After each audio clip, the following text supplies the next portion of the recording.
കാലങ്ങളായി കലാരംഗത്ത് സജീവമായി നിൽക്കുന്ന നടനാണ് ടിനി ടോം. നായകനായും പ്രതിനായകനായും സഹനടനായും എല്ലാം തിളങ്ങിയ നടൻ ഒരു ഗായകൻ കൂടിയാണ്. പലപ്പോഴും മമ്മൂട്ടിയുടെ ഡ്യൂപ്പ് എന്ന തരത്തിൽ ടിനി ടോമിനെ കുറിച്ച് ആരോപണങ്ങളും പരിഹാസങ്ങളും ഉയരാറുണ്ട്. എന്നാൽ മമ്മൂട്ടിയുടെ 3 സിനിമകളിൽ മാത്രമാണ് തന്റെ ബോഡി ഉപയോഗിച്ചിട്ടുള്ളതെന്നും റിസ്കി ഫൈറ്റുകളെല്ലാം ചെയ്യുന്നത് അദ്ദേഹം തന്നെയാണെന്നും തുറന്നു പറയുകയാണ് ടിനി ഇപ്പോൾ. മമ്മൂട്ടിയെ ഉപദ്രവിക്കാൻ വേണ്ടി അദ്ദേഹം ചെയ്യുന്ന സിനിമകളിൽ ഫൈറ്റ് ചെയ്തത് ടിനി ടോം ആണെന്ന് പറഞ്ഞ് ഇൻസൾട്ട് ചെയ്യുന്നുണ്ട്.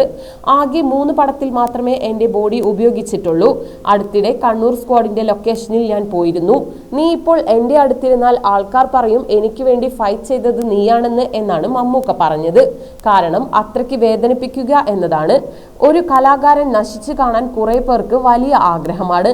അദ്ദേഹം സ്വന്തമായാണ് ഫൈറ്റ് ചെയ്യുന്നത്. അത് എത്ര തവണ റിപ്പീറ്റ് ചെയ്താലും എന്റെ തല എഡിറ്റ് ചെയ്ത് വെച്ച് അയച്ചു തരും. ടർബോയുടെ വരെ എനിക്ക് അയച്ചു തന്നിട്ടുണ്ട്. ലാലേട്ടൻ ചിലപ്പോൾ വളരെ ഈസി ആയിട്ടാകും സിനിമയിൽ അഭിനയിക്കുന്നതും പോകുന്നതും.